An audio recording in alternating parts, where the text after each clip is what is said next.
Anyway, all right, I got kicked out. Let me add Dave to this group call. Let me get Lynn back on here. Hello, Dave. How are you doing today? I'm great. Can you hear me now? Yes, sir. I certainly can. Let me get Lynn on the phone here, and Uh-huh. I'll call her right back. She had called in a minute ago, and for um, some reason,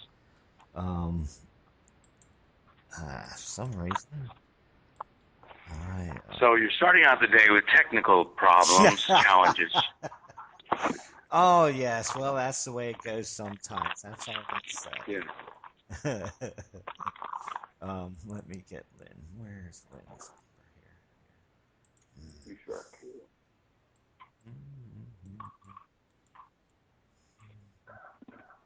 Are you on the air now? Yes, sir. We are on the air. Do you want me to talk? Here's Lynn's calling in. Okay, let me add Okay, good. the group call. Yes, hello, Lynn. Hi. Hey, welcome back. Sorry, we had a little glitch there. Let me get Mark on the line, and then Dave's here, and then we'll get started right away. Hello, Lynn. Hi. Lynn, if I sound too loud or too soft to you, you sound I perfect think to louder me. is better. So I think it sounds fine, really. You sound good. Am I loud enough? Yeah. You sound good. Where are you calling from? I happen to be in Florida right now, but I'm out of Texas. Well, I look forward to hearing what you have to say. Well. You have reached the voicemail box. Okay, Lynn, let's just get started, and we'll try to reach Mark again in a minute. Lynn, why don't you give us 2 minutes about yourself and your campaign? Sure. I am Dr. Lynn Kahn. I'm an independent candidate for President of the United States. I'm not a politician. My PhD is in clinical psychology. So I worked inside the federal government as an organizational psychologist for more than 32 years. And that included 6 years on the White House Partnership for Reinventing Government. And that's why I say that I know more than any other candidate from any other party or non-party about how our federal government departments and agencies operate. I understand the mechanics of our departments and agencies. I know how to look under the hood. I can see what works. There are bits and pieces here and there that actually work. And I can make sure that all agencies adopt these best practices. I can also see what does not work in every department and agency, and there is a lot of failure. Even when employees care about serving America, and many of them do, the departments and agencies, the systems in our federal departments and agencies are so broken that the agencies are, I believe, every one of them, total failures in terms of delivering what Americans want and need.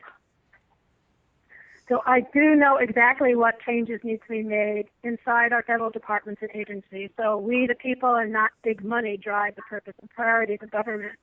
I've written 2 books about government reform, 1 book about the psychology of peacemaking, and that drives my vision for America and what I've identified as very bold goals, and maybe most importantly, a 7-track plan to lead us towards extraordinary results. My vision is an America that works for everyone with no one left out, and my vision is a government that is restoring trust and building peace here at home and around the world. I had very bold goals, from creating 25 million new jobs to reducing the cost of health care, to transitioning to a 100% sustainable energy economy, and on and on. I think more important than those goals, which sound good and everybody's got great promises about bold goals, I have a 7-track strategy to deliver. So I'm just going to briefly say what those 7 tracks are. Track 1 is to cut $1 trillion of waste and redirect that money to put more dollars in our pockets and in our communities.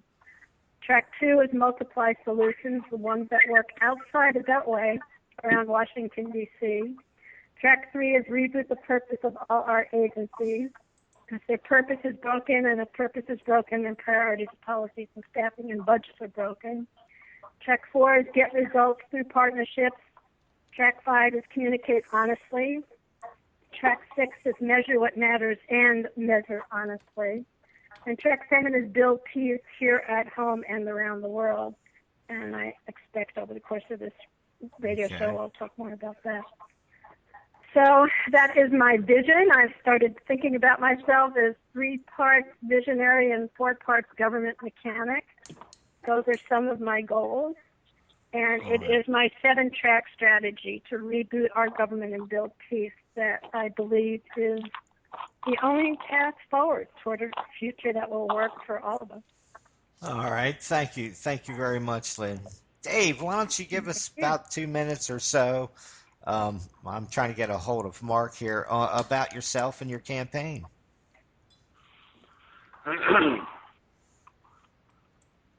I helped found the Free Energy Party. For those people new to the concept, by free we mean energy from a free source, something more sustainable than war over oil and environmental destruction. The Free Energy Party is a legal political party with the Federal Election Commission, and we have a tripod, a 3-point platform, which consists of free energy, cures for diseases, and organic permaculture. The reason for this tripod, based upon the premise that Buckminster Fuller or Socrates told us in admonishment that we should concentrate on bypassing the fight rather than getting into an us versus them conflict, and just go about setting up the solution. And so it turns out that the petrochemical monopoly has taken over our government. And the areas of control don't just find themselves in war over oil alone, but over 90% of the drugs are made from petrochemicals, and the farm chemicals and the takeover of nature and the very destruction of nature come from this same petrochemical cartel. And so instead of fighting government, which is purchased by monopoly, we're trying to show a new model where we can economically change the nation so that someone like Lynn, everyone that is a good, talented candidate would think, I like that.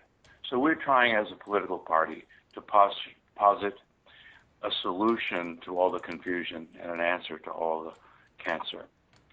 A little hope instead of dope. We're trying to show a new way that includes some things that are overlooked in the general debate.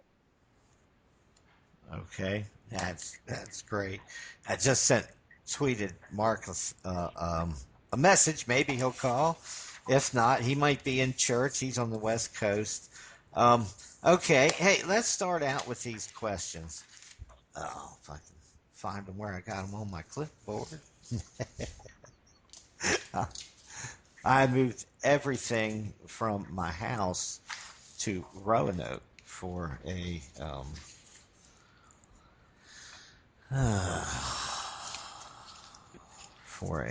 Christmas dinner with the elders of the family. So I had to pack everything up, my computer and everything, and bring it with me.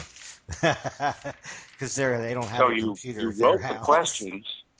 You Here wrote we the questions go. I've got them right on a here. piece of paper, and then it I've got the went in the questions. laundry. No problem. Here we go. Questions number 1. And we'll start with Lynn. So we can let ladies go first for right now. Lynn, how do we reduce spending by Congress? First of all, you have asked the question properly. It is, how do we reduce spending? So let's remember that the Constitution gives Congress power over the budget. All spending starts in Congress. So if we want to stop the tax breaks for the rich, stop the wasted programs, stop supporting the petrochemical industry, start transitioning to clean energy, if we want to expand healthcare, all of that, if we want to stop wasting program and lining the pockets of the very wealthy individuals and corporations, then we, which is what you asked, we have to vote them out. I think it's a simple question. Are you better off now than you were 4 years ago? And if no, the answer is no, vote your current lawmakers out. Send them a message. And if they're running unopposed, and I just read that 33% of all state and local elections have only one candidate. They're running unopposed. I'm saying more and more to everyone out there, run for office. Run for office. You have two people on this show running for president, independent candidates for president. Run for political office at state and local levels. And then vote for candidates that actually understand how to cut waste. As a presidential candidate, I keep talking about how to cut $1 trillion of waste. I know how agency budget systems work. So if we want more money to do the right thing, someone needs to understand how these agencies buy things, and they will find what I have found. They buy really stupid stuff, or they buy important stuff in very stupid ways. So as president, I can demand greater discipline in buying and focus agencies on real priorities. And the second part, answer to your question, I think, is that we have to remember that any president will need congressional action on some items of waste. So talking about how the Pentagon wastes money. One commission found they wasted, for example, $60 billion, that's with a B, $60 billion on reconstruction in Iraq and Afghanistan. Congress rules the budget process, and any White House would have to work with Congress to eliminate that kind of waste, and then that gets back to we the people voting in lawmakers that care about the needs of regular people and not just about the wishes of big money. All right, thank you, Lynn. Well, I'm going to let y'all go on about 2 minutes to 2.5 minutes on your answers. If that should be more than enough time. You'll have to help us with the timing, I think. I will. Already, I'll give you a ding at like 1.5 minutes, and we'll do 2 minutes. Anyway, so Dave, how would you limit reduce spending by Congress? I like, in answer to your question, to tell Lynn that I really love the notion of voting them out and running for office. It really shows that she has a flavor for grassroots, and that's really wonderful to throw that into her answer. We just, to repeat ourselves through this whole debate, most likely, need to understand that congressmen, like any other politicians, are not representing us if they're in fact representing monopoly interests that are at odds with us. And so certainly if we want to control congressional spending, we need to realize whenever they're being puppets for a lobbyist or this kind of thing. The Free Energy Party intends to take the RICO Act for the first time in history to launch lawsuits against racketeering and collusion, naming names and throwing people behind bars who deserve it. Is it legal to approach your local policeman and bribe him? No. Is it legal to approach a judge and bribe him or her? No. Should it be legal, just by changing the name of bribe to lobbying or political favor, to bribe our politicians and to bribe our way into government? Should that be legal? The answer, of course, is an unequivocal no. Should we have term limits to avoid the kind of purchase of our politicians? Yeah, 30 seconds. Yeah. Okay. Should they be paid some small amount to make them, and so that it's public service? We can look at all of these things. Thank you. All right, thank you very much, Dave. Dave, I wanted to continue. I wanted to ask you this second question. This past week, Congress approved, this temporary, or they're approving this temporary spending bill, that included a lot of pork for big business. Um, is there any way you think the president can stop the Congress from sending bills that are full of pork and riders and all these other attached, you know, goodies that they want to stuff through? This is really an important question for politics in our modern times because people want to be an apologist for the amount of control the president supposedly has or does not have, saying that the Illuminati or whomever the bigwig players might be in the backdrop are in charge. But from a legal standpoint, lead to answer your question, but first, from a legal standpoint, in a courtroom, the assassin is responsible for the murder, but so is the crime boss. So in other words, we don't elect a president that's not able to make decisions or that's just a corporate whore, if you excuse the language. But what we do is we want liability and we want culpability, we want responsibility.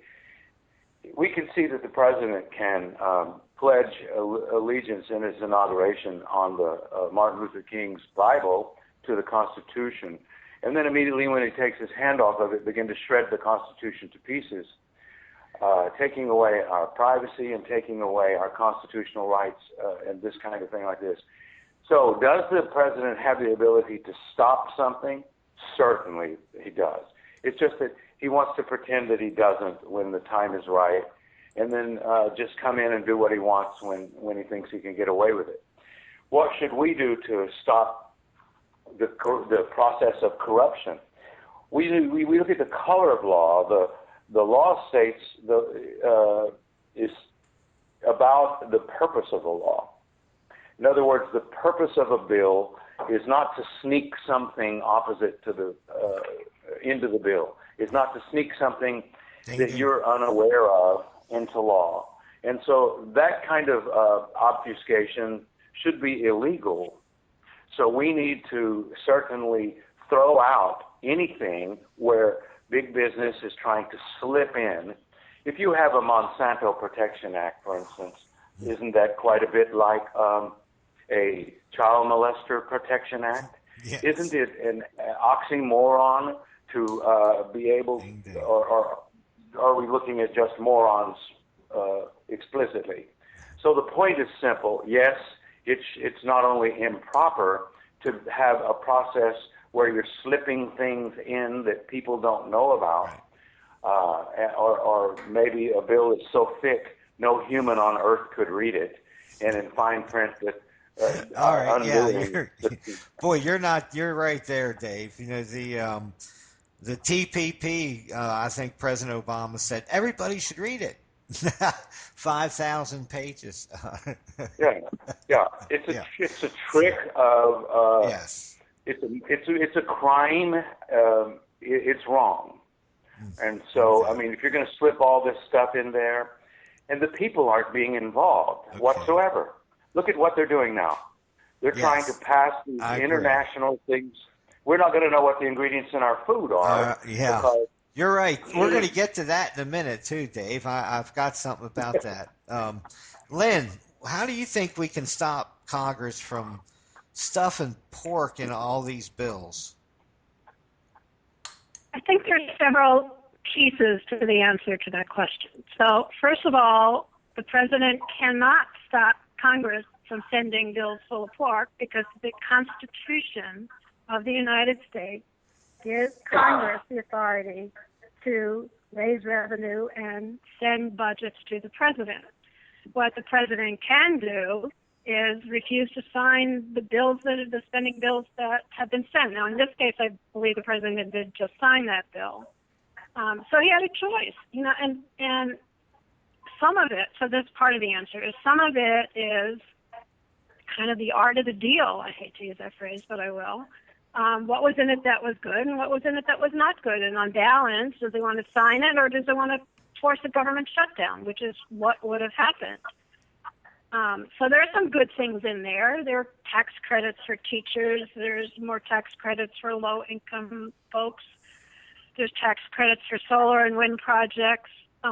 It stopped the increases in taxes on Obamacare plans, expensive Obamacare plans.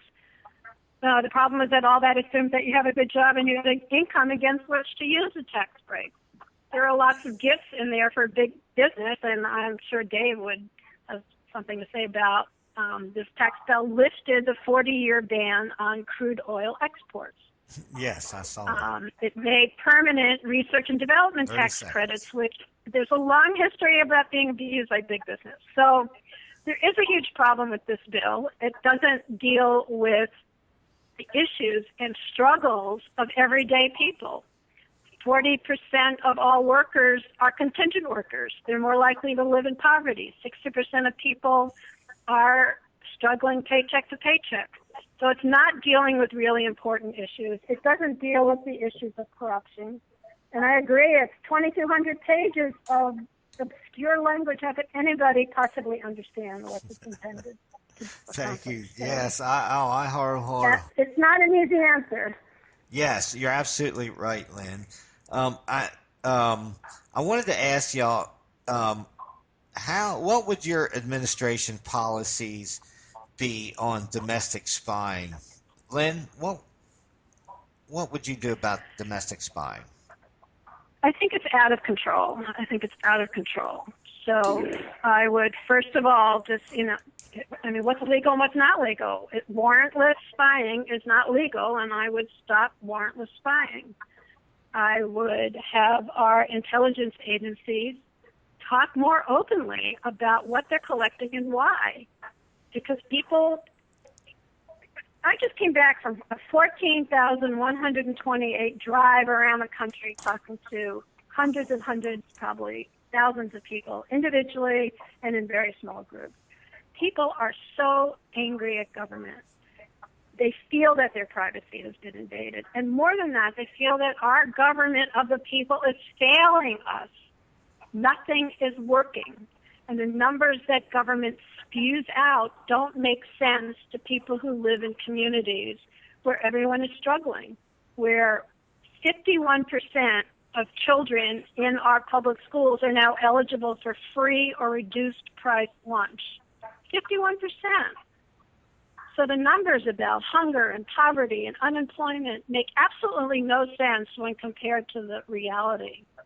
So I think that domestic spying is just another one of those activities that are driving the American people further and further away from our government and are getting angrier and angrier at our government. Yeah. So 30 no seconds. domestic spying unless there's a warrant.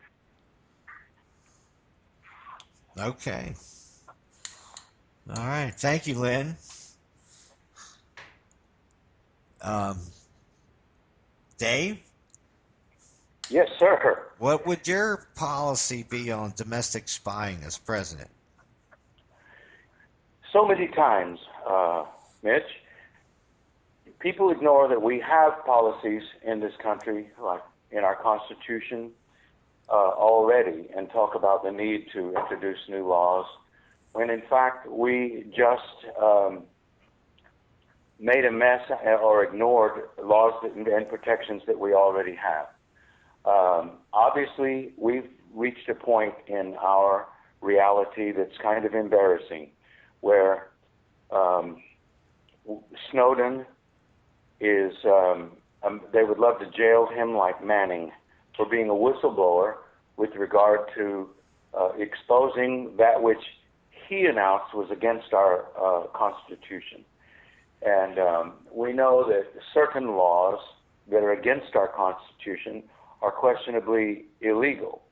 So when you come in with, whether it's George Bush with the Patriot Act or Obama with his follow-up anti-constitutional laws and this kind of thing, they're arguably illegal because it's our Constitution that these presidents swore upon in their inauguration.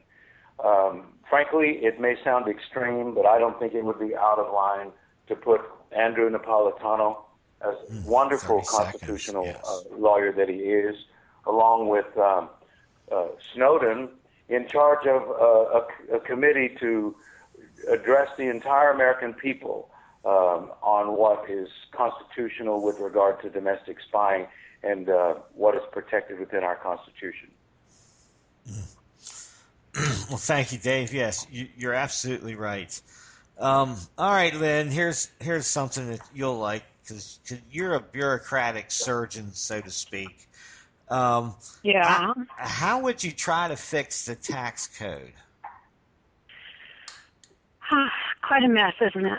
I have three primary strategies for that. So first of all is simplify it.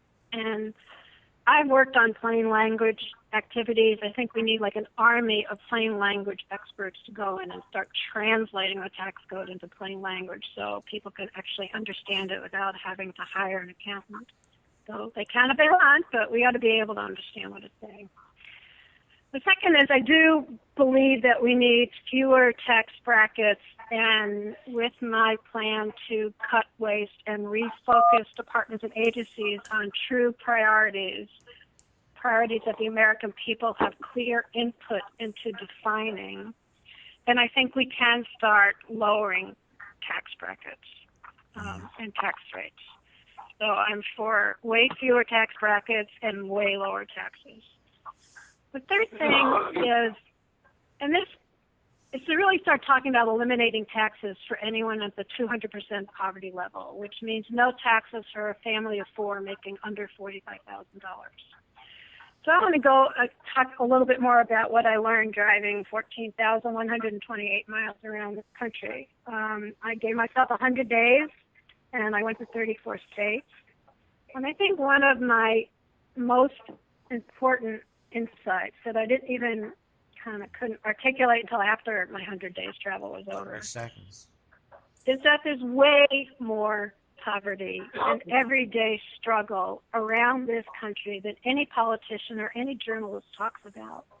There is a lot of pain out there, and there are a lot of people that are juggling 2 and 3 jobs and kids and are barely making it paycheck to paycheck.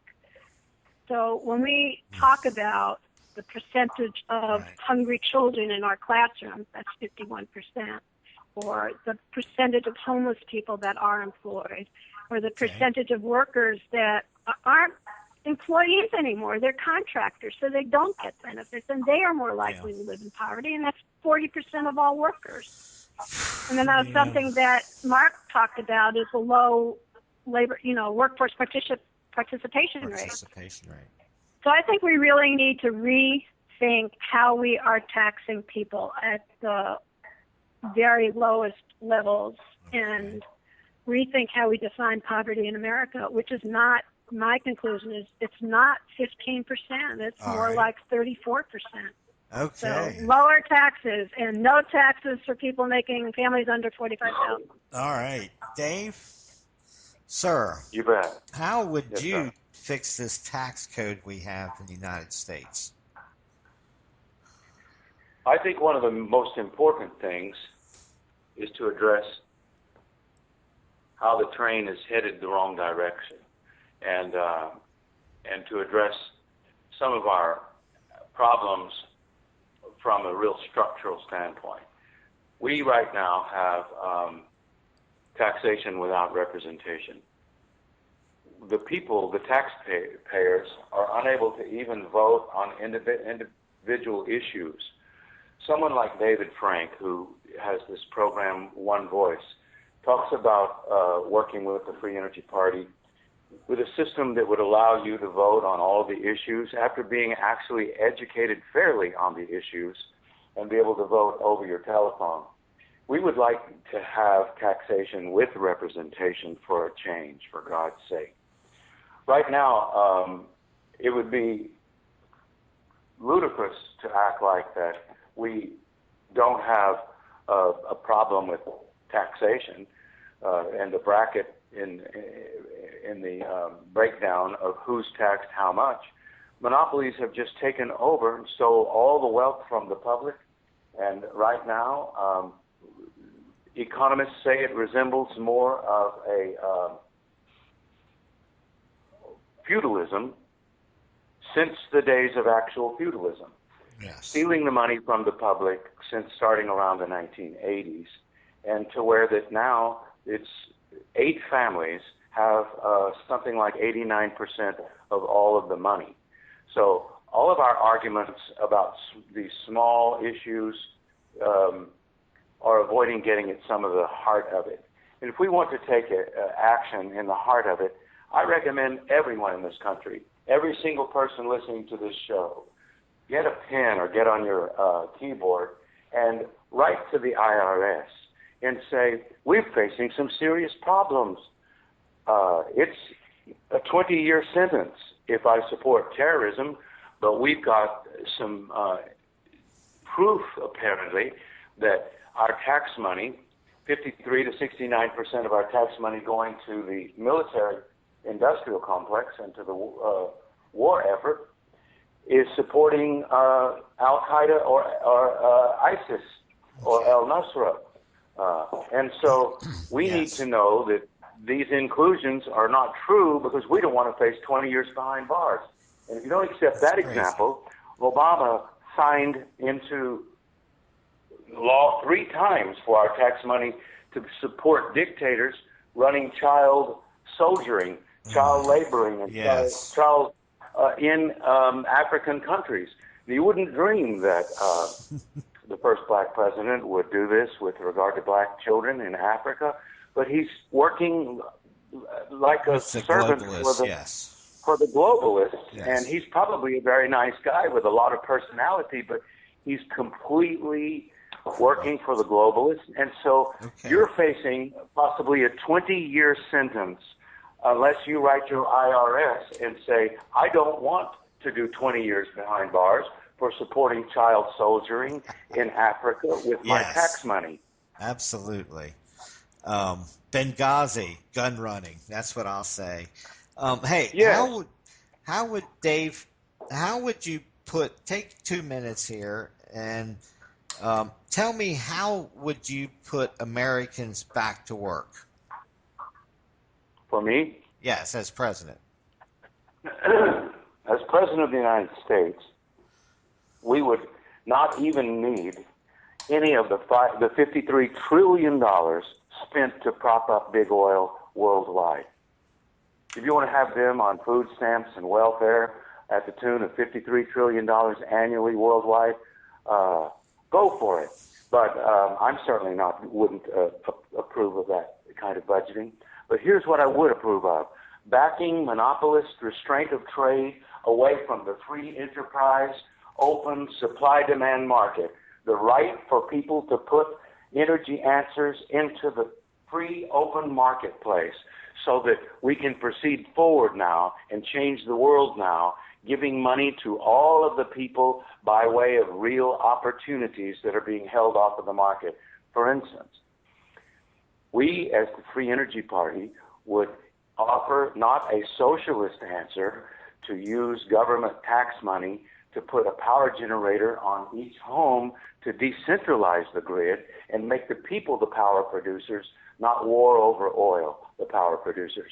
But we would actually have investors waiting right now that would love to subsidize a power generator that can go on your home and give you a home business that will be a bailout for the people, that will give you the money that is now going toward the phony petrodollar that's genociding the planet. 30 seconds. And so if you want a bailout, we've got a bailout for you. Let's make the people the power producers, and you'll see the entire economy change, and it'll affect every aspect of our lives. I'll bet it would. I bet it would, Dave, because it's an idea of thinking that instead of everything going out, you're actually self-sustaining and you're bringing in income. That is excellent, Dave. Lynn, how would you put the American people back to work? Okay, I want to talk about several pieces of this. First of all, what would be the goal for new jobs for American workers? What kind of jobs, and then how exactly do you jumpstart them in a really big way? My goal is 10 million new jobs over 10 years. I'm sorry, 25 million new jobs. Sorry. And that didn't divide out right. 25 million new jobs over 10 years. I believe we need 2.5 million new jobs every year. When it comes to what kind of jobs, I totally agree with what Dave's saying. We need tons of green energy jobs. We also need infrastructure jobs. Our roads and bridges and tunnels, we used to be number 1 in the world with respect to infrastructure. Now I think we're about number 13. We need more public health jobs. If we're going to expand access to quality health care, we are going to have to invest in more healthcare jobs. The same with education and training. Our schools are overcrowded and underfunded, and we need to put more people in there. We also need neighborhood-based jobs so that we have mentors and coaches for people that need them, and that includes veterans and people diverted from jail or prison or just released from jail or prison. So there are many different kinds of jobs that are needed and have to be funded. And then there's all the kind of some of what Dave was talking about, all the new categories of 21st century jobs that we're not even thinking about. You know, new jobs in housing and transportation and energy generation. 30 seconds. I would expand our national service programs that teach job-related skills like AmeriCorps and Job Corps, and develop specialties within AmeriCorps. So I would dramatically expand it and then have specialties so that we could have teams of young people going through neighborhoods and retrofitting old houses so they're more energy efficient. And teams of people that understand how computers work, going to schools that don't have computers. We still have schools with no computers. All We right. still have schools where 300 kids share one science book. Oh, my God. 400 kids.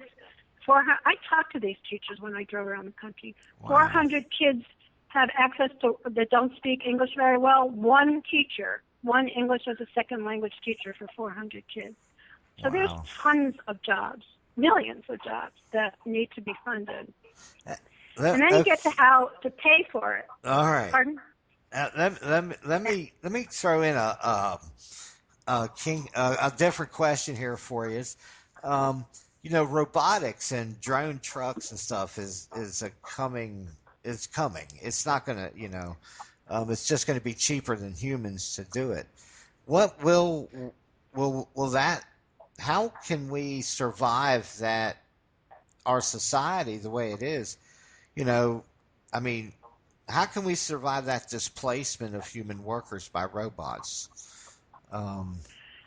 Lynn? I think that, in some ways it's a myth.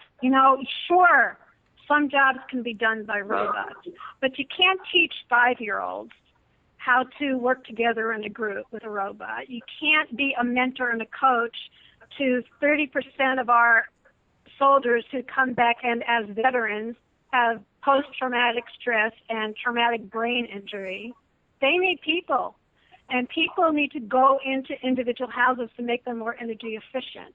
And no matter how good our robots get, you're still going to need construction crews to build houses and fix our roads and runways. And, it's like this great idea that Dave had about putting power generating systems on all the roofs. I met entrepreneurs. I met people in their garages and in their basements and in their backyards that were trying to create solutions to all of our problems. So we need to encourage entrepreneurs. We need to encourage invention. And we need to understand that there's a full range of jobs that are face-to-face human jobs. And we need more people to fill those jobs. We need more people in education and coaching and mentoring and so on. So I don't think that robots are going to displace human beings in all areas. Yes. Dave, what do you think about robotics and drones and that shift in human robot technology? I think it's a bunch of shift. I'm just kidding. I think that it's a reality, as you said, and I think that we need to realize that much of our young people are taught the term transhumanism as a way of trying to draft them into the military type activity, and that we have non-transhumanist manifestations of robotics that are wonderful. We don't have to go along, however, with our children being taught that it's okay and really desirable to be a cyborg. Okay. You want to hear the scariest thing? I just kind of related to that. The scariest thing I've heard lately is the Defense Department is working on a project to insert computer chips in the brains of soldiers so they won't have feelings when they kill. Oh my gosh. So we're already moving towards creating cyborg Wow. soldiers. That Just, is. it's Well, they appalling. do now. They do claim to have chips for, PSTD and be able, and they're actually be able to implant memories now. So the technology is going to keep expanding, no matter what. The importance of it is that we expand toward world improvement and we standard of life and quality of living technologies, and not keep repressing those and only developing the military technologies. Because if we do, we'll see robotics used for good. Because a molecule is neither good nor bad. Robotics is neither good nor bad. It's how you use it. It has no volition of its own. But if we want to wipe out nature and wipe out people and develop certain programs like Terminator movie sets and have our young people playing video games where they imagine that they're a robot, or make people feel so worthless and powerless that in fact they're dreaming of being a Superman and having an exoskeleton, then then that's a little bit one-sided. We need cures for diseases and energy answers and a world. We need heaven on earth technology instead of just hell on earth technology. Yep. Yes. Hey, hello, Mark. How are you doing this afternoon? Good. How are you, Mitch? Oh, I'm all right. I don't know what happened. You got stuck in traffic. I don't know. Who cares? Welcome, Marque Lundgren, independent presidential candidate from California, has joined us. Mark, we were just talking about jobs and keep putting Americans back to work. How would you do that? Well, number one, people need to understand that when the government talks about creating jobs, they're not talking about creating private sector jobs, which is the only thing that fixes the economy. They talk about these shovel-ready jobs, making freeways and things like that, and that's good. That gets people to work, but it doesn't help the economy so much in that it's as big of an expense as it is a return. So we need to create private sector jobs by getting the government the hell out of the entrepreneur's pocket, and regulations are just stifling the economy here in California. I mean, hell, in my industry alone, I have to go buy 4 or 5 new semis every couple of years because of the wonderful governor we have here and the CSA 2010 regulations. Yeah. Wow. All righty. So it's really just get the government the hell out of the way. There's nothing wrong with America, but the government is not stifling. We need to get the government out of the way. Okay. Thank you. All right, everybody. I want to move on to this next question about the war on terrorism. And well, I guess I really shouldn't do that because we got about give us a 30-second answer, everybody. We'll start with Lynn. Are we at war with Islam in 30 seconds?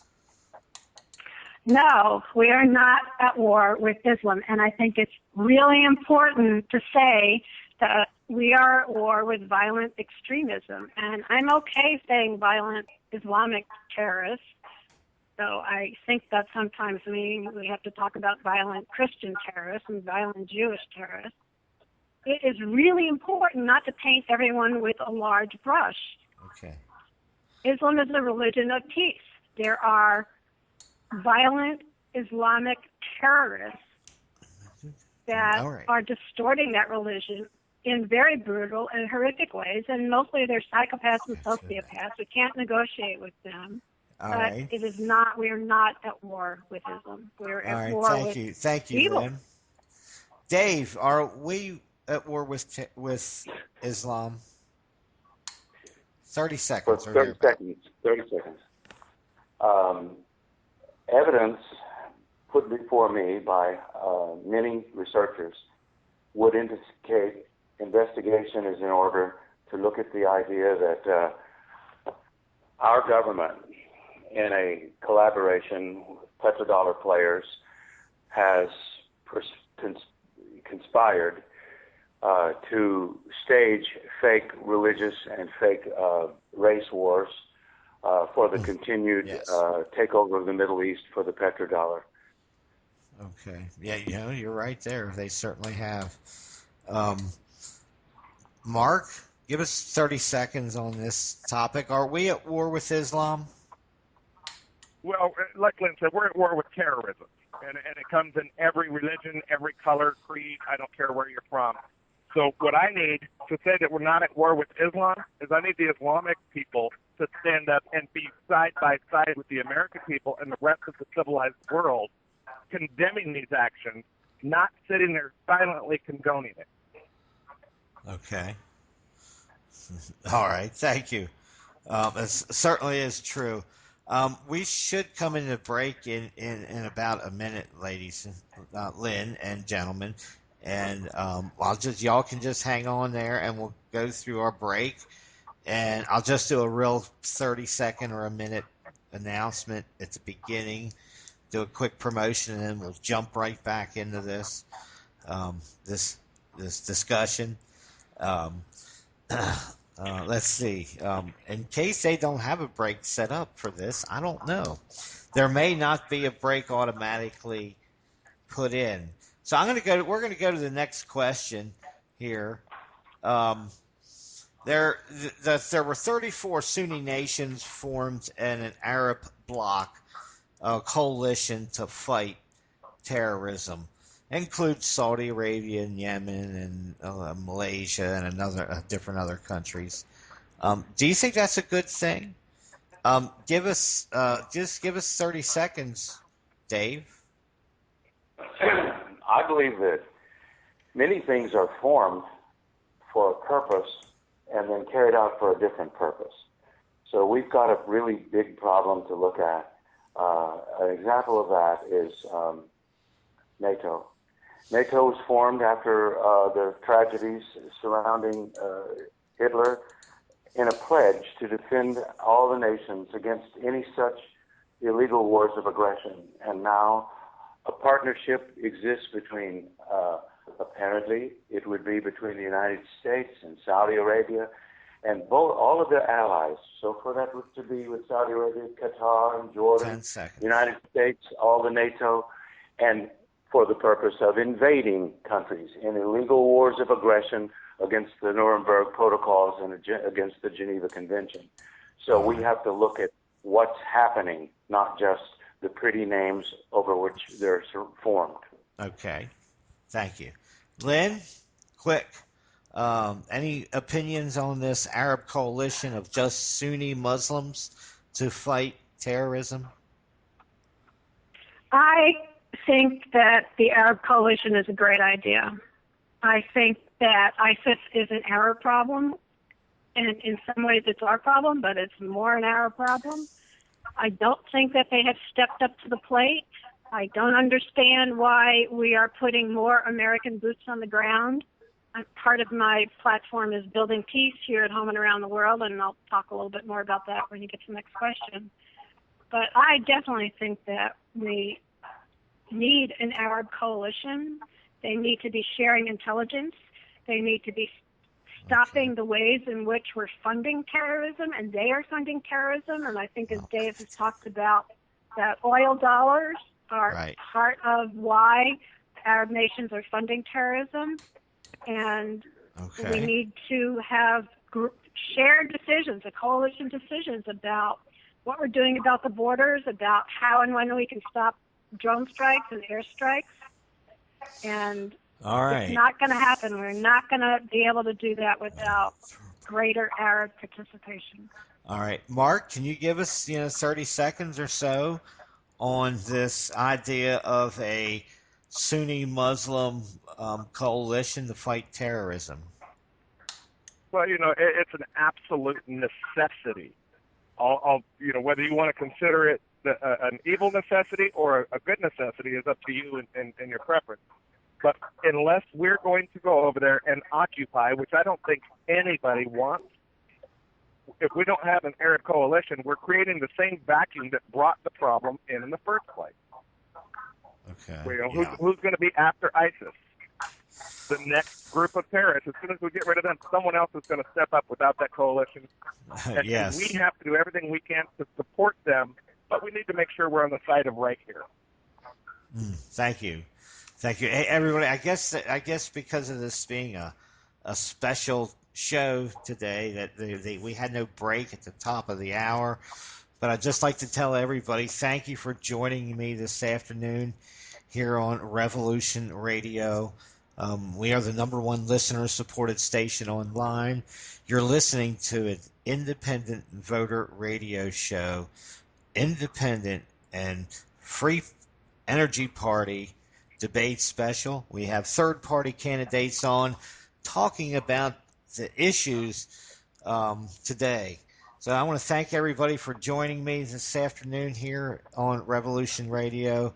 And we're going to get right back to this. So we just talked a minute ago. Somebody mentioned Turkey. And one of the questions that I had sent out was, Turkey, given their support for ISIS or ISIL and terrorism, should they be, excommunicated from NATO? And what can we do about it? I guess we'll start with Lynn on this question. Look, I don't trust the current Turkish government. I just don't go back. I just don't. And we can go back to that lousy deal that we, the United States, negotiated to have access to their air bases so we could do drone strikes and help them do drone strikes and drop weapons, drop bombs. Mm-hmm. They got lots of money and lots of weapons from us, the United States. And instead of using them on ISIS, as promised, they bombed the Kurds, who are fierce fighters on the ground fighting ISIS. The Kurds are our allies, yes. But the Turkish government considers the Kurds their enemy because the Kurds are violent rebels who want their own land and country. So I don't trust them. Should they be kicked out of NATO? There are just as many people in countries around the world that want to kick us out of NATO. Our war on terror has killed 1.3 million civilians, most of them women and children. So, what's the criteria for kicking somebody out of NATO? I don't know. I just say that we need to, and I'll talk about it more when you ask about the war on terror. Okay. Just be more honest about the negotiations we're doing with all these individual governments, and they realize everybody's got their own hidden agenda. Yes. This is a very complicated situation that's been going on for over 1,000 years, some of it. Yes, thank you very much, Lynn.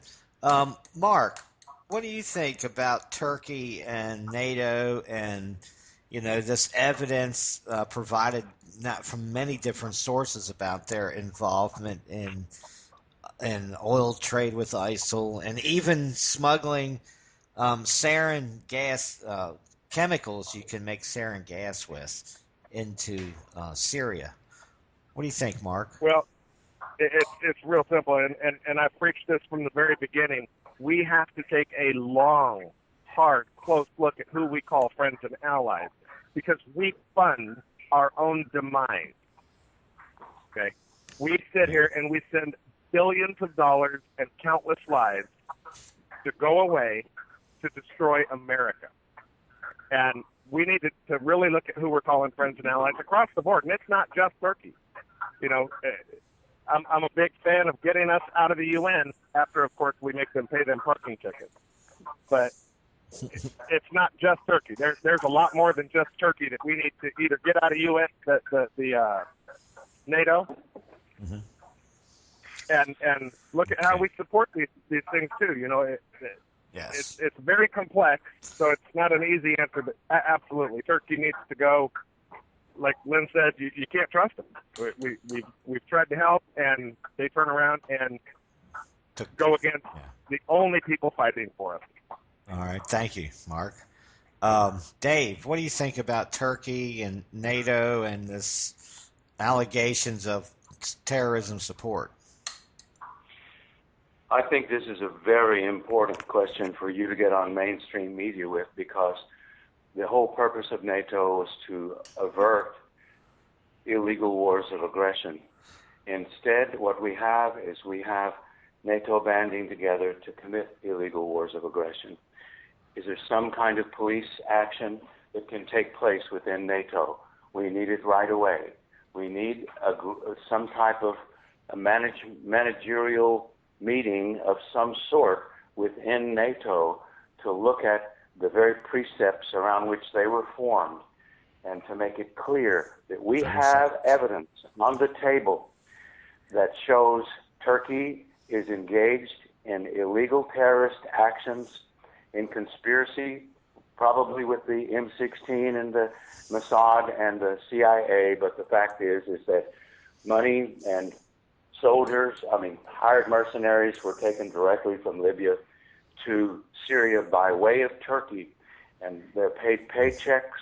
Turkey was involved in, according to the United Nations, false flag type of gas attacks to blame Assad to justify the invasion of that nation, along the same pattern that we saw with Gaddafi and with Saddam Hussein as a pretext for illegal invasions. Yeah, they always kind of try to throw a monkey wrench in there to give them a good excuse to go in and do whatever the hell they want. Let me get a minute on your thoughts on the war on terrorism. I don't want to do a minute. I need 2 minutes. You're asking a very complicated question. We have All right. time. Well, I want to that's stand fine. on it. We'll do 2 minutes then. Thank you, sir. Okay, so I just published on my website, which is voteforlynn2016.com, VOTE, the number 4, LYNN 2016.com. And it was republished on democracychronicles.com. A paper on my doctrine as president for foreign policy. So I have 5 operating principles for all foreign policy decisions. So you can ask me anything: war on terror, Syria, Iraq, Afghanistan, China, Putin, Africa. I have 5 operating principles. Number 1, we must be strong to build peace. Strength begins with the best trained, best equipped, and most respected military on the planet. We are going to have to make really tough decisions about confronting terrorism, and we're going to have to do that as China is expanding its military arsenal, as Russia is re-engaging militarily in the Mideast and in Eastern Europe. We better make sure that our military and our intelligence expertise and resources are strong enough to counter those threats. We have to be smart about how we fund our military, and as we've all been saying, smart about how our military spends or wastes taxpayer dollars, and really smart about how we're going to cut off the flow of fighters, weapons, and money into conflict zones worldwide. 30 seconds. Well, then I'll just do one, and I'll do the others in the next segment. I also think that true power, to be strong, to build peace, it has to include strength at home, and we can't be the most powerful democracy on the planet when only 19% of Americans trust our government to do the right thing, and 75% of Americans see corruption widespread in government. So we must rethink, reinvent, and reboot all our agencies until they deliver world-class services to all of us. We cannot build peace around the world until we build peace here at home. Right. And strength at home is also reflected in our core values: justice, equality, freedom, personal choice. So as we work through the differences that we have to hold close those values that keep us together as one Lynn. nation, one America. Thanks, Lynn. Mark, what are your general thoughts, 2 minutes, on the war on terrorism? Well, Lynn helped us out there, because I can't disagree with anything that she just said. Again, we have to win the war on terror. I mean, and it's not necessarily one with boots on the ground. It starts. I mean, these people are teaching terror from birth. Okay? This is generation after generation after generation, and we have to get there and start teaching peace, love, respect. And it's not an easy battle, but we didn't get here overnight. We're not going to get away from here overnight. But it has to be well known anywhere around the world. Acts of terror, when sponsored by the state, are acts of war, not terror, and will be dealt with accordingly. We will hunt down the terrorists wherever they are, whatever rock they're hiding under, and kill them. Okay. You still got about 50 seconds. Well, again, when it comes to finding the funding, we have the best minds. We track down the money and we seize it, and we use it to kill them, just like they use our oil money to kill us. We won't do the Keystone Pipeline because we're afraid of giving the money to our friend to the north in Canada. We'd rather give it to our enemies in the Middle East. And make no mistake, they are our enemies. These people preach death to America on their streets. They burn our flag. And we welcome their citizens as refugees.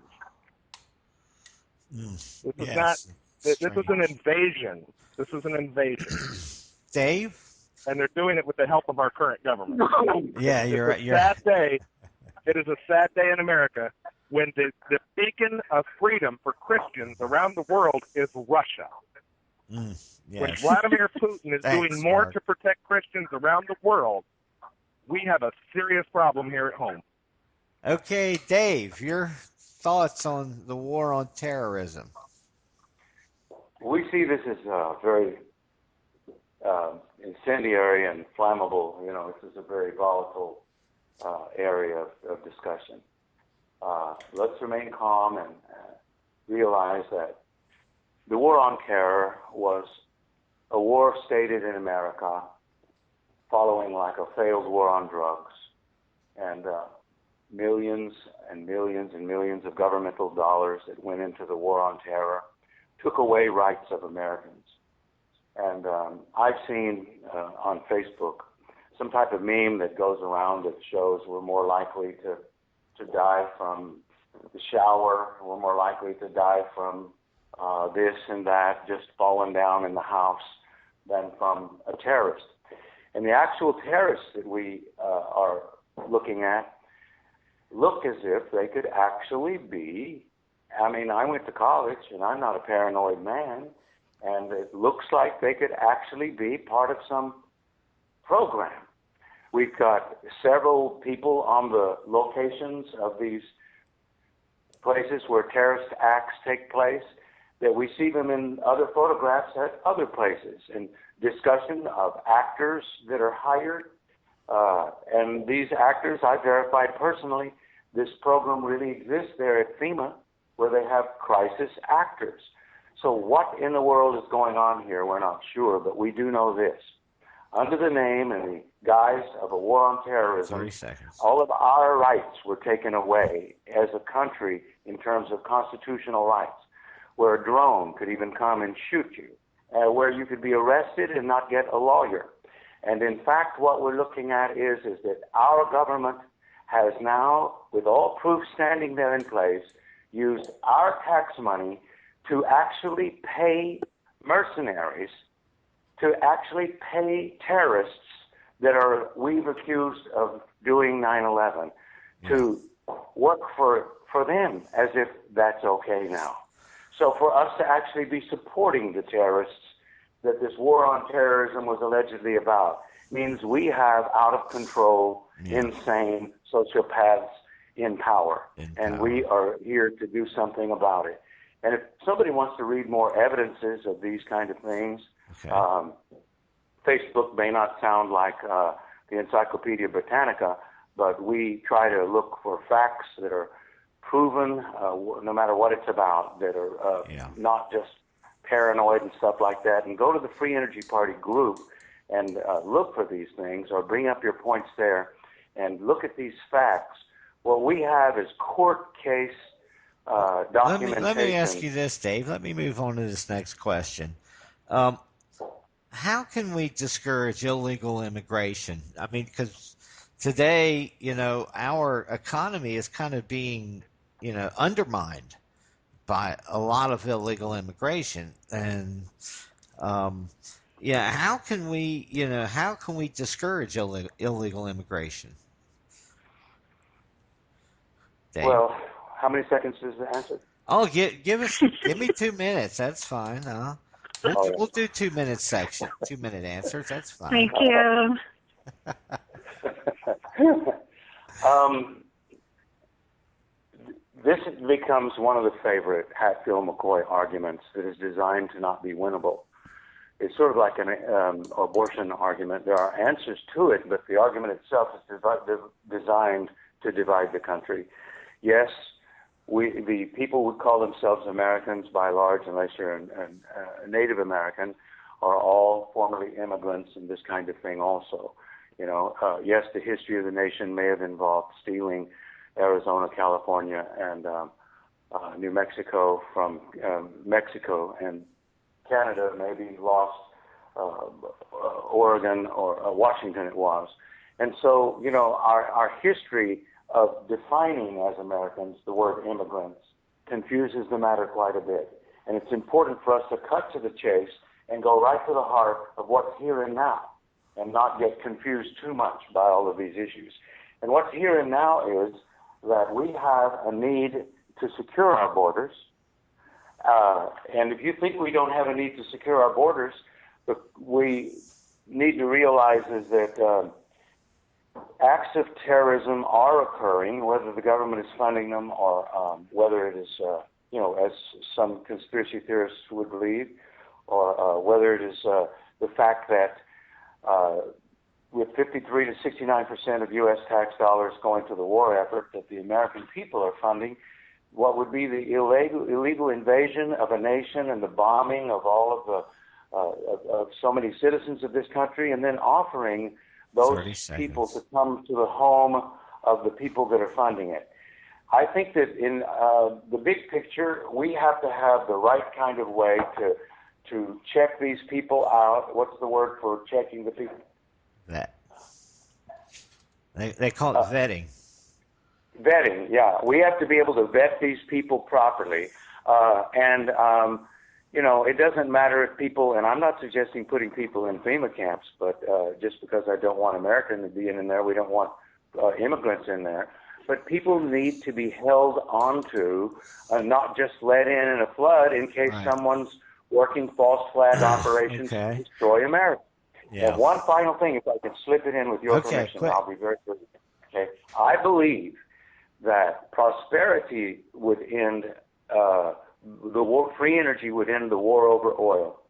Okay. Free energy means energy from a free source, and I believe that instead of worrying about all of our neighbors wanting to get in to share the benefits of America, that it will end the scarcity worldwide. And that we will enter an age. It will free everybody from having to work so much for their labor. Absolutely. It's going to introduce tremendous abundance, which will stop much of this starving class war between the rich or between rich nations. Okay. Lynn, how can we discourage illegal immigration? Well, first of all, I do not believe that preaching hate and racism and policies that are going to create division, I don't believe that's the America envisioned in our Constitution. Our Constitution starts with, we the people, in order to form a more perfect union. So we have candidates that want to ban Muslim immigrants. Well, next is Jews, then Catholics, then the Gypsies, then the disabled, and next thing you know, we're Nazi Germany. I think that it is the responsibility of politicians and candidates to stop preaching hate and talk about the real issues and real solutions. I think that, yes, we have questions about immigration and we have questions about who's getting through our borders, and these are valid questions. And instead of a government that's trying to sweet talk us into believing the government has it under control, I think we need to talk about the real issues. And if it calls for a temporary ban on all immigration until we understand that there are real safeguards in place, I'm fine with that. I think we have to secure our borders. And I think this is such an interesting conversation. You have three progressives here on your show who agree about a lot, disagree about a few things. But, boy, I think we all believe we have to secure our borders. I worked in aviation on 9/11. I worked for the Federal Aviation Administration. And I know that there are people out there that want to hurt us. I know that we have to be really clear about who's getting into our nation and who isn't. And while I support a legal process for young immigrants to lead to legal status, we need to understand who's coming in. And I think the problem is less those that are vetted, the 2,000 Syrian refugees vetted through a 16 to 24-month process, than the millions of people we let come into this country on visas that we can't control. So I think we need to secure our borders and really look at this visa process and be not politically correct about it, but be wise about it. Thank you, Lynn. Mark, how do you think we can discourage illegal immigration? Well, let me tell you. First off, everybody talks about vetting. It doesn't work. We don't know how to do it properly in our current state. We need to do it, but we need to do it right. I live 45 minutes from San Bernardino, and we know that the vetting process failed miserably there. So, first off, we have to secure the border. Good fences make good neighbors, whether it's with a fence, electronic, and boots on the ground patrolling the border. We secure the border. Number two, there are somewhere in the neighborhood, depending on who you listen to, between 10 and 25 million illegal aliens. We need to deal with them. Now, some people want to pack them all up and ship them home. Some people want to just give them all amnesty. I'm not a fan of either one of those. You came here illegally, you're not going to get the brass ring. My plan says if you've been here 10 years or longer, you can go down and register to become a permanent resident if you qualify by the only crimes you've committed in this country are being here illegally and minor traffic laws, things like that. And for those that don't qualify, you're going to be shipped home because we don't need to import thugs and criminals. After that, we need to revamp the system on legal immigration to make it easier for those that can be vetted to become citizens. 30 seconds. Then to stem the tide of the new ones coming in, it's real simple. We end the sanctuary cities. If you're getting government money because you're housing and helping illegals, that money's going to dry up. It's going to go away. We need to put real punishment in for people who hire these illegals once we fix the problem. Okay, thank you. Thank you, Mark. Mark, you touched on the kind of the next question a little bit. Can you give me just a minute here on this question? Can we properly vet the migrants and the refugees from war-torn areas? And, how should we be handling, the migrants? We don't have a land bridge like Europe does from the Middle East. But we're still seeing an influx of some of these people fleeing from the wars in the Middle East. How should our government be handling that? I am no fan of Donald Trump, but he actually had a good plan. Let's create an area over there that we can bring these refugees in and we can protect them. And I don't mind putting boots on the ground and telling all of these foreign thugs, if you get within 100 miles of this freaking camp where these people are being housed and fed and taken care of, we're just going to shoot you and kill you and blow you the hell away. Okay. We cannot vet these refugees in time, and again, 30 seconds. Half of them are refugees. The other half are an invasion force. And all you need to do is look on the streets around the world to see that that's true. Okay. All right. Lynn, real quick, about the vetting of the migrants and the refugees from war-torn areas. I mean, Mark, I have to agree with Mark. one of the reasons, I guess, is because of the lack of a paper trail like we have in the Western society. There really is not that big of a paper trail in the Middle East. Um, how can what should our government be doing about this, Lynn? A minute.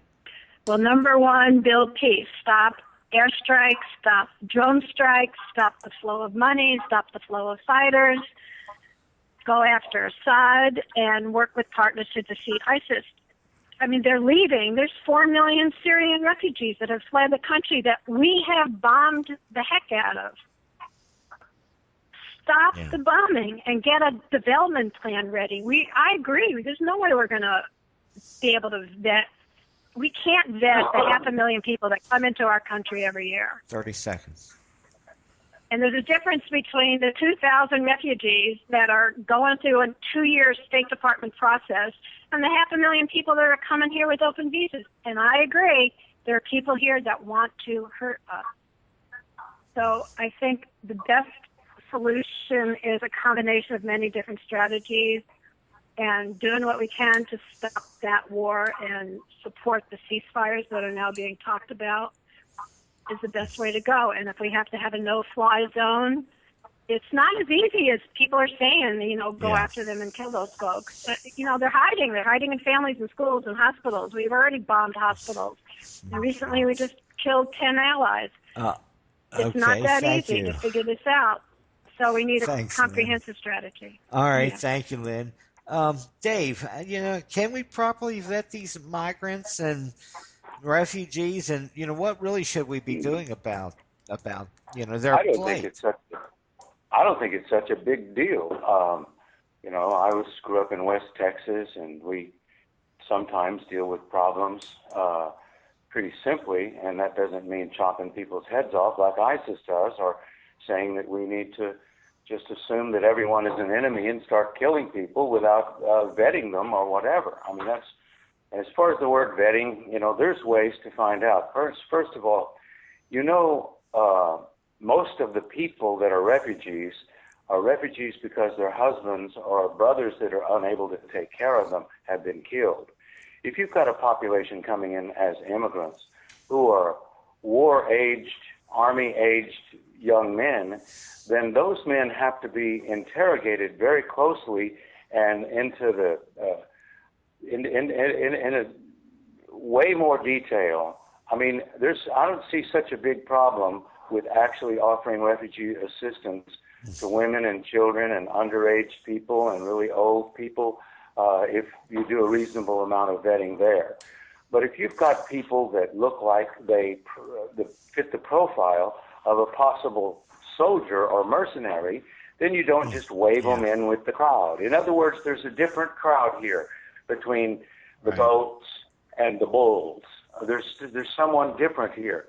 Now, as far as what Lynn said, I must offer her my congratulations in saying stop this and stop that, and you'll stop the problem. Instead of just being a reactionary force here where we're going to make things escalate. Okay.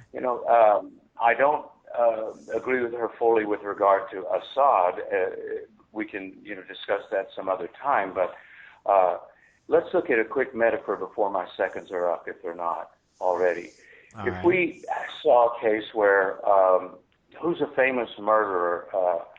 Manson. Okay, Charles Manson, if he sent these horrible people that were living in a cult of some sort to kill people in your home and, let's say, your neighborhood, then after everyone has been killed in your family, Charles Manson were to say, well, I didn't do it personally.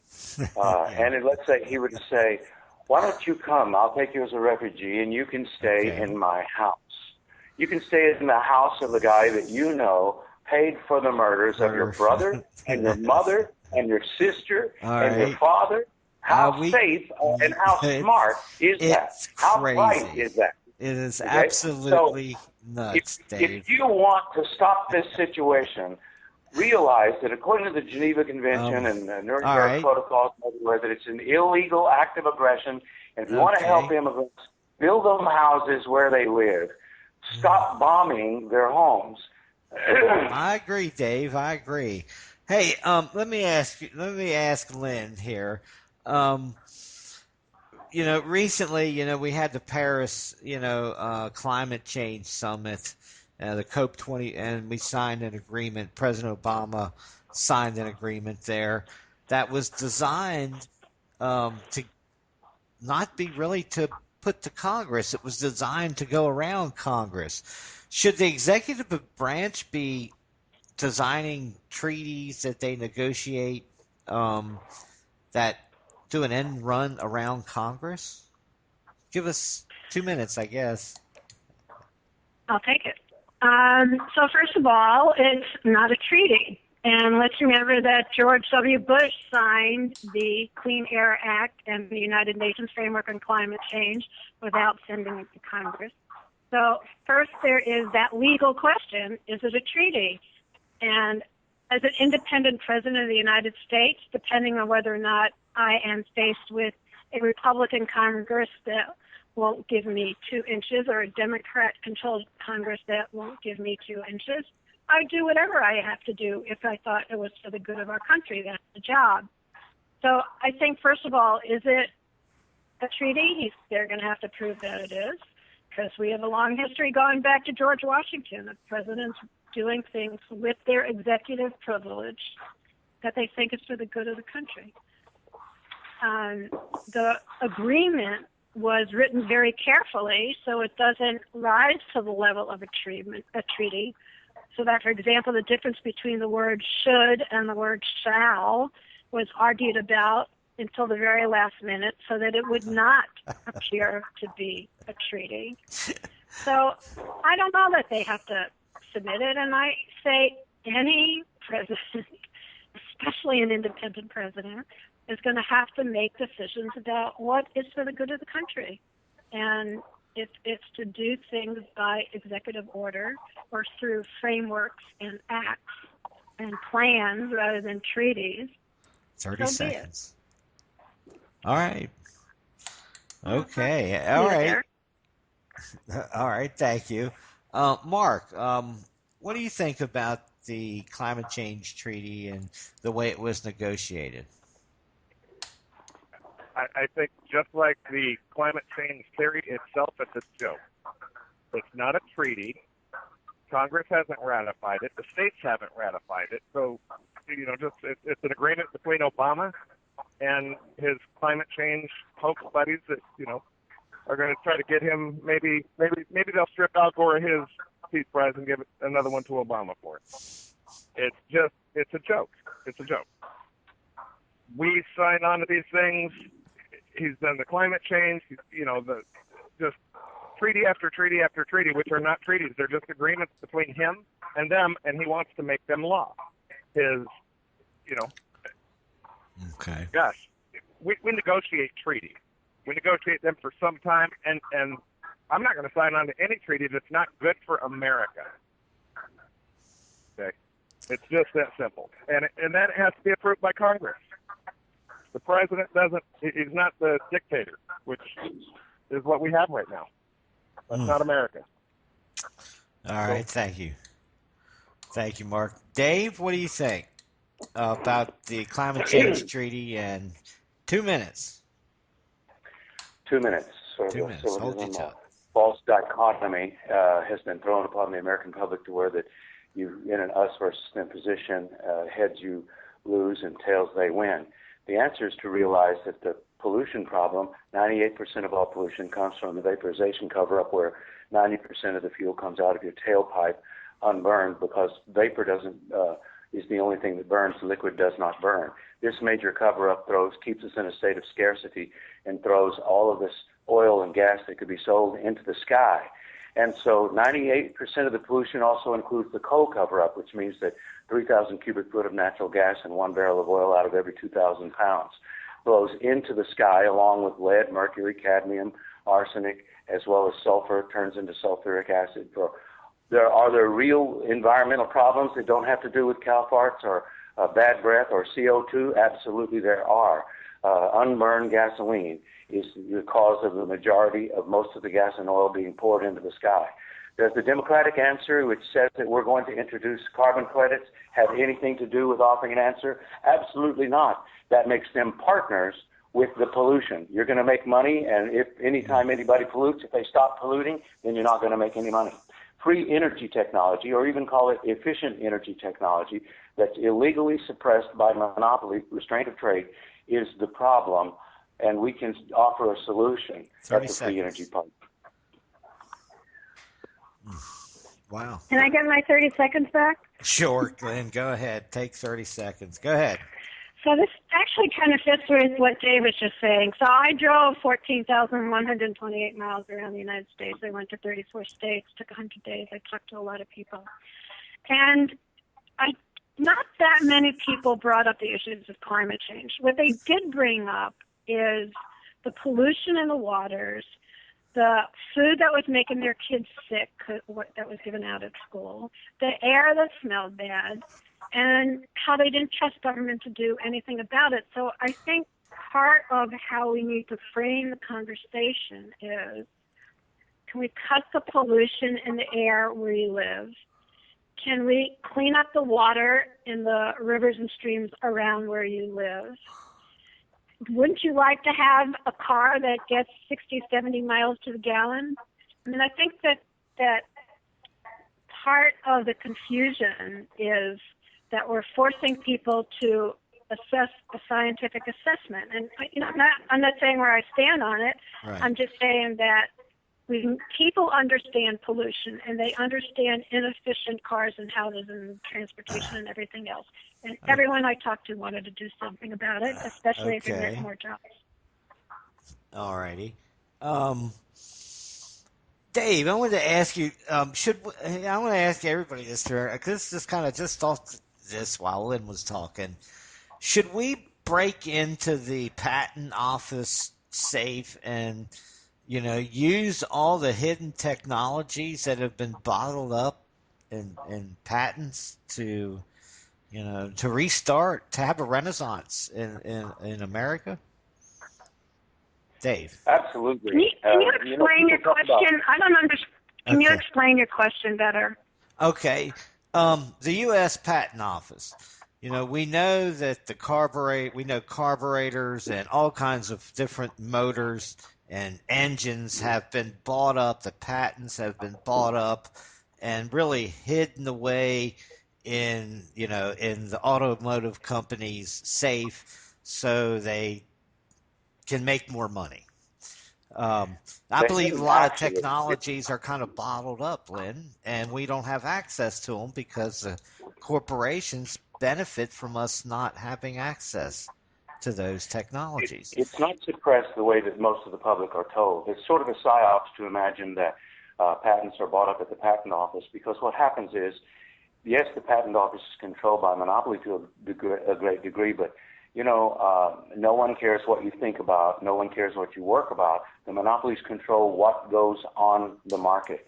And after a few years, patents actually expire, and anybody can even make a patent that exists. So you can go there, and you can build the Thomas Ogle or the Charles Nelson Pogue high-mileage carburetor right now. But why don't you do it? Because people walk around with their hands in the air saying, the government won't let me do it. The government won't let me have it.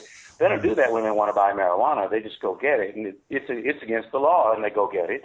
But when it comes to alternative energy or energy answers, people have a big, inexplicable victim mentality. And so what we're trying to do something about that. And so with underground manufacturing. And so we're the first people in the world that ever invented the word. You look on Google, it's not even there. But we want to manufacture things in a way that we're not inviting.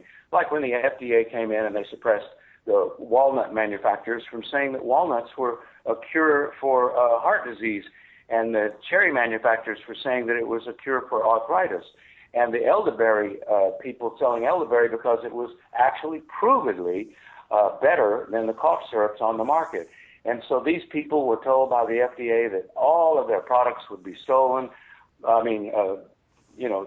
seized. And so the same thing takes place in all areas of monopoly suppression, with energy, it takes place also. 30 So seconds. we have to enter these things into the market successfully, and so we introduce to you underground manufacturing. And to make it less hippie sounding, you're welcome to call it proprietary manufacturing. All right, thank you, Lynn. What do you think about that question about like opening up, or even publicizing the technologies that are kind of hidden away from us?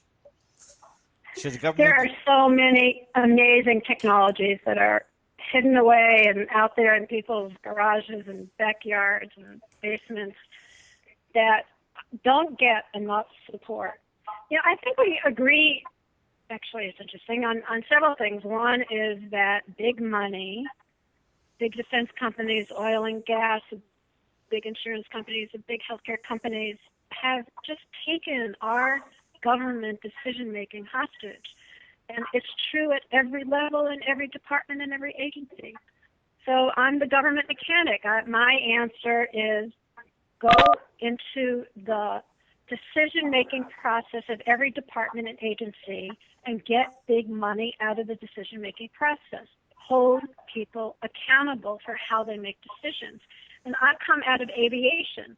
So the Federal Aviation Administration has an acquisition, a purchasing process, a system that's the gold standard in government. And if they didn't, we would have planes falling out of the sky.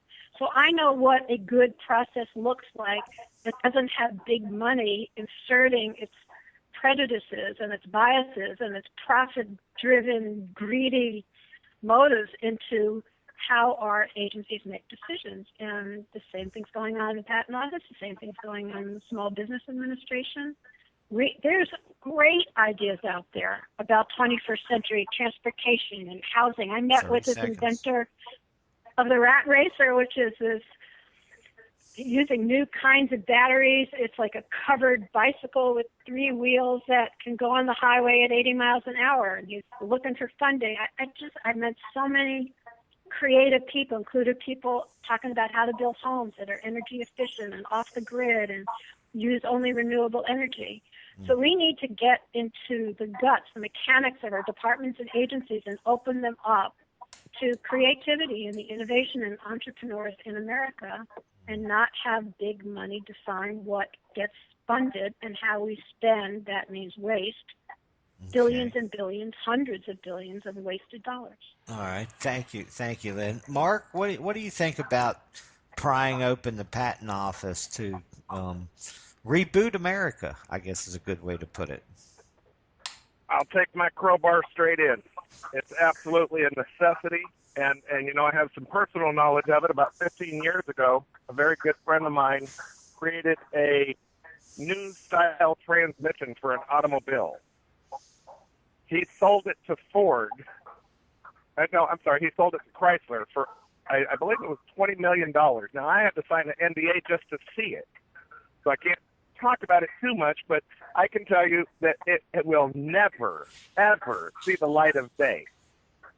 And we need to get in, and now that patent, I'm sure, is expired, but now, it's hidden in that shelf to where he can't talk about it. The people that he's shown can't talk about it. But we can sure as hell pull it out of that safe and publish it on the internet and show the world, look, here's an easy solution that solves your problem.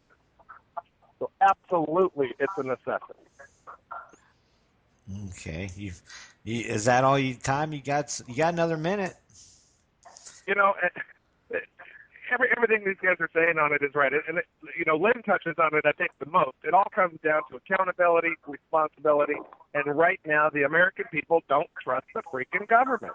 Okay, we can't trust the president, and when you can't trust your president, everything flows downhill to the dog catcher. So when the dog catcher rolls around, you suck your dog in a little closer, for fear that your leash isn't going to be the approved, regulated leash, and now they're taking your dog because they found a new way to get money. And that's what it all boils down to. Like the gentleman said, it's about the money, the oil money, the monopoly money. We get the money out of politics, and, most of these politicians will retire because they're not in it to serve America. They're in it to line their pockets. Follow the money. All right, thank you. Okay, I'm going to move on. Dave, I wanted to ask you, Mark just talked a minute about really, honesty and integrity in big business. I know those are contradictory terms. Um, um, what regulations should be put on the banking corporations to prevent them from doing market collusion the way they have? Well, we've talked about our plan to introduce the RICO Act to go after people by their names and their collusion between monopoly and big business and government. And of course, Mussolini defined fascism as the collusion of monopoly and big government.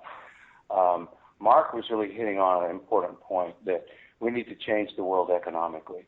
You know, it's easy to talk about social democracy or social republicanism or socialism or communism, and all of these definitions, supposedly the people represent the government. The government represents the people, I mean to say. And in fact, then they don't. So when Lynn was talking about accountability, and she said that agencies need to be doing their jobs, and that's so very relevant and important, but let's look for a minute. When Obama ran on the basis that he was going to be against GMOs because he didn't want Monsanto to be in charge of redesigning nature and outlawing nature, as soon as he gets in, then he puts the head of the biggest poison company in the world, Michael Taylor, former vice president of Monsanto, in charge of the FDA, the agency in charge of protecting us from poisons. So talk is cheap, and it's become so cheap that it's an embarrassment and that it has reached a point of sociopathy. What we have to do is to change the world economically. And so we need to, if we have any other idea besides underground manufacturing, like coming up with the confidential money to support the release of technologies broadly, we need to release existing technologies that we know broadly, and we will change all of the things that we're here arguing about today. All right, thank you. Lynn, what do you think we should do about regulations and, the collusion of these big businesses today? Vote them all out. Vote all of Look out all the people in Congress. Just vote them out. Amen, Lynn. I drove around the country. I can't tell you how angry people are. Okay. And people are fed up. 81% of Americans do not trust our government to do the right thing. 75% of Americans think corruption is widespread in our government. They don't believe the numbers. They don't believe. People do not believe anything anybody in Washington says about anything. But what They can we know do the about truth. the corporations? They know the truth. They know if we allow Dow and DuPont to merge, that we're going to get screwed. The people are going to get screwed. So, first of all, no, they shouldn't be allowed. Anyone what can we do about it? I think be the president. I can't hear Everybody here, I said the country's ready for you. The country's ready for any third party. The country's ready. If 81%, I didn't know that stat. If that's so, it's clear. It's just the same as stating that Mark or you or me or anyone is welcome over what we've got.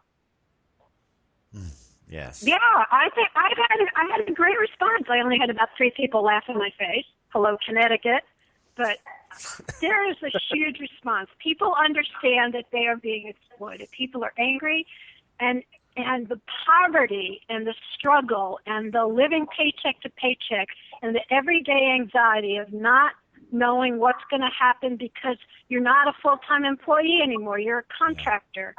It's crippling people, and it's crippling America, and they know that big money is taking advantage of them. I think I like this idea about the RICO Act, and I definitely think that we need a new theory of economics because everything is built on the profit motive. And did the profits go up quarter after quarter? It has nothing to do with the impact on our country, nothing to do with the impact on the American people. And they're being destroyed. They are being destroyed. And there's much more pain out there than anyone wants to admit. Well, thank you. Thank you very much. Go ahead, wrap I'm up, going to Lynn. take 15 seconds. So I think the rules are on the book. I think they're not being implemented. The laws are on the books. And I think we just have to hold people accountable And if they run big banks and big companies, they're accountable too. Okay. Mark, give me about 2 minutes on this question about banking and corruption and big business and I guess just the lack of ethics in government and business today. Go ahead, Mark. Okay, well, first I want to ask Dave a quick question. Okay. Has he ever heard of or looked into the liquid fluoride thorium reactors? It's a nuclear reactor that was being invented at the same time the current reactors were. If not, would you look into it and email me your thoughts on it? I would really, really appreciate it. I read an article, but that's not my area of expertise, and you sound like a real energy guy. Yeah, I sure will. I sure will. Thank you. As far as the regulation, like I said, the laws are on the books. We just don't have an attorney general, and I pledge to everybody right now, and I'm sure both Dave and Lynn would too, that my attorney general will not be a political appointee. He will not be a friend. He will be one of the brightest minds that we can find to do his job. Prosecute people who are breaking our laws, regardless of their party affiliation. I don't care if it's my brother. Put his ass in jail. Quit being friends. If it's the attorney general's job is to look out for the American people, not the American president or any party. All right. Thank you, Lynn. Or thank you, Mark. Excuse me. That's okay. We Oh, all get heavens. confused because we all hate each other. I guess because I'm thinking I want to give everybody about a minute and a half to do a wrap up here real quick and give out all your information. And we'll start with you, Mark, since you were last to join us. Go ahead, Mark. Give us about a minute and a half about yourself, so people can know where to get a hold of you. My name is Mark. It's Marque, so it's an odd version of the name. Lundgren, Lundgren. My website is ml2016.com. You can find me on Facebook at Marque Lundgren for President. You can find me on Twitter at either my name, Marque Lundgren, or Mr. Peg 422, MRPEG 422. And, you know, my prayer is people out there find an independent candidate, whether it's myself, Lynn, Dave, there's several others out there. And to the other candidates, look outside the United States for help too. There are a lot of news agencies that want to talk to you, that will help get your word out to patriots around the world that can influence the vote here in America in a legal fashion. And if you email me, I will send you a contact of a new magazine that's coming out called State of Globe. We'll get you. You know, we just need to get our word out. It's time for an independent. Amen. Amen. Thank you, Mark. Thank you. Dave, why don't you give us 30 seconds, or a minute, excuse me, about a minute and a half on your contact information, a little more about you. You can contact the Free Energy Party by going to freeenergyparty.org, or you can go for a little fun. It's a closed group, but to the Facebook group, there's about 40,000 members, and it's a closed group. Just go there, and you'll be approved right away and enter the group, and you can look up specific things you're curious about, like energy breakthroughs, such as the one that we're about to demonstrate in front of the White House, although we're smart enough not to do it on private property. And we're going to show a breakthrough that's independent lab documented, that's 333% more efficient than anything the Department of Energy ever heard about anywhere in the world. And so it is simply a process that takes water out of the air and then makes hydrogen more efficiently than other processes to be able to run a power generator so that we can decentralize the grid, so that we can make the people the power producers, so that people can become precious, so that we can begin to turn the money back from the 1% back to the 99% where it goes. Yeah. Absolutely. Thank you, Dave. Yeah, I need one of those, by the way. Yeah, me too. Lynn, can you give us a minute and a half of your information and a little more about you? Sure, but I'm going to start with how to get a hold of me and find out about my platform. My website is voteforlynn2016.com. That's VOTE, the number 4, LYNN 2016.com. I'm on Facebook, Lynn S. Kahn for President 2016. Lynn S. Kahn on LinkedIn, at Lynn S. Kahn on Twitter. What I want to say in concluding, just kind of rounding this all out, I don't really understand how our departments and agencies operate. I don't really understand how to look under the hood. I think what got me first just so angry that I wanted to jump into politics, which was so unusual for me because I'm not a politician, was just the appalling waste of money in every department and agency. It is $1 trillion. I personally crunched the numbers. It's easy to get to $1 trillion of waste. So all these great ideas that all of us have, and there have been plenty of them on this show, they have to get funded somehow, and it's Congress that has been making these decisions, our bought and sold Congress, that's been making decisions about what goes into the budget and what doesn't. So we need a president of the White House that understands how to move money around within agencies and force agencies to have publicly accountable decision processes and make sure that what's getting funded meets the priorities that the American people want in that department or agency, and use the waste. And it's 30% of our federal budget is waste. Redirect that money to jumpstart new technologies we've been talking about, Dave's been talking about, jumpstart jobs of all kinds, close the education gap, transition to sustainable energy. The money has to come from somewhere. It will take some money. And waiting for this do-nothing Congress to actually accomplish something innovative and creative and next generation, it's just not going to happen. They fire all of them, register to vote. Everyone out there, register to vote. And if you can, register as an independent. Scare them. They pay attention to these changes. Register to vote and run for office. You have 3 people talking about, well, we're regular citizens. We made the decision to do it because we